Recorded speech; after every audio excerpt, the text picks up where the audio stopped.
नमस्कार, Manoja my stories को आपण मानक स्वागत। आज आसतु चितौ अमावास्यार स्पेशल चितौ पिठा बनैबा। चितौ पिठा बनैबा मुझे अरुआ चाउल को 2-3 घंटा पूर्वर बतुरेकी रखी भल भाव बतुरी जाती चाउल को प्रथमे परिष्कार भाव धोईकी तापर बतुरेबा। मुझे गोटे नड़िया को पूरा कोरिकी नहीं पूरा गोटे नड़िया कोरी नहीं। चितौ पिठारे नड़ियार परिमाण जिते अधिक रते भल लगे तेणु मुझे गोटे नड़िया पूरा कोरी नहीं। एबे चाउल को भल भाव धोई से पानी निगाड़ देवा। गोटे ग्राइंडर जार नहीं अरुआ चाउल आ नड़िया को भल भाव फाइन पेस्ट गोटे बनईदेवा।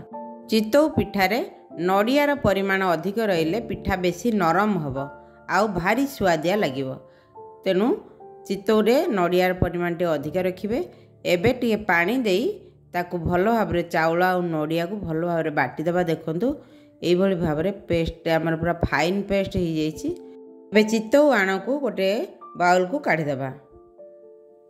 चितौ आण बेसी पतला करेनि, बाटिला बेले बेसी पानी देवेनि, बेसी पतला करेनि कि बेसी मोटा करेनि। चितौ पिठा पूरा स्पंज परी हेब तेणु अधिक मोटा कले एटा फुलबनी आउ अधिक पतला कले एटा स्पंज परी नरम हेबनी। तेणु तार कंसिस्टेंसी देखो ये भाव रखा। एवं से आम चीनी देदेबा।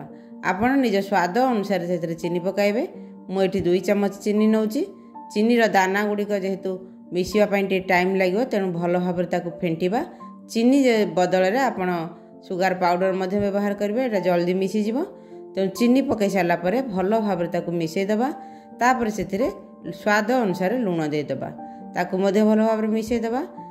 चीनी आ लुण आणारे मिसीगला ताकू आमे गोटे 2 घंटा पर्यंत ताकू घोड़ेकी रखीदेवा। जिते अधिक समय आमे घोड़ेकी रखा आणटी आम से फुलीज आ पिठा से भल हम। देखु 2-3 घंटा पर आण के भाव बसी जाइए। तले आण बसी पानी ऊपर रही जाइए। एबे ताकू भल भाव फेंटीदेवा। जिते अधिक समय फेंटिबो सेते भल। मिनिमम 4-5 मिनट पर्यंत ताकू आमे फेंटीदेवा।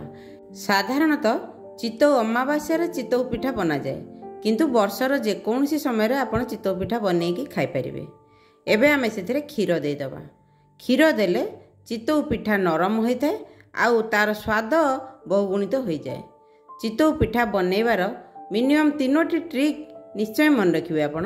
प्रथमटी है नड़ियार परिमाण अधिका रहिबो। द्वितीयटी है ताकू 2-3 घंटा निश्चित भाव में घोड़ेकी रखिए। आ तृतीयटी है पिठारे आमे बा चितौ आणारे आमे क्षीर देवा। आपण चाहिए चाउल नड़िया बाटिबा बेले पानी बदल में आपण क्षीर मध्य दे पारिबे। तेणु चितौ आणारे क्षीर देवा निहाती दरकार।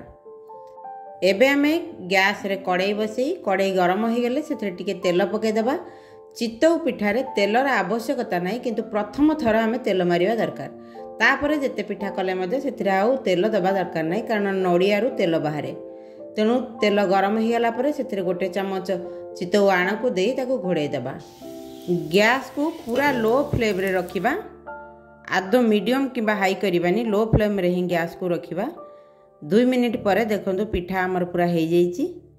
आम गोटे छुरी साहाय्य बा चामच साहाय्य देखी नेबा पिठाटा होइछि कि नहीं। जदि चामच रे न लागिला ताहले आपण जानिबे जे पिठाटी हो जाइछि बोली। एबे ताको आमे काढी देबा। देखो पिठाटी आमर पूरा फुली जाइए, पूरा स्पंज परी नरम हो जाइए। एबे आमे अवशिष्ट आणरू मध्य पिठा बनईदेवा, किंतु एबे आउ तेल लगेबा आवश्यक नहीं। नड़ियारू ऑलरेडी तेल बाहरी कड़ाई तेलिया हो जाए। तेणु चितौ पिठारे आउ तेल देवा दरकार नहीं। देखंतु पिठा आमर पूरा स्पंज परी नरम हो जाइए, भल भाव पूरा फुली जाइए। यही भाव में आम अलग पिठा गुड़ा बनईदेवा। चितौ पिठा खाइबा जेमती स्वादिया करबा मध्ये एते कष्टकर नुहे। देखंतु चितौ पिठा आमर केते सुंदर देखा जाउची आ पूरा स्पंज परी हेची। पिठा एई भली हेबा दरकार, अधिक टाण हेले भल लागिबनी। एबे आमे सेथिरे क्षीर दे देबा। जेहेतु मु एठी क्षीर चितौ पिठा बनौची तेणु पिठा बनई सारला परे मध्ये आमे क्षीर दे देबा। चितौ पिठा बनई सारला परे एमितिरे भी आपण खाई परिबे, किंतु जदि पिठा बनई सारला परे आउ किछि क्षीर देई ताकू किछि समय रेस्ट करने को छाड़देबा ताहले पिठाटा आमर पूरा स्पंज परी बहुत नरम हम।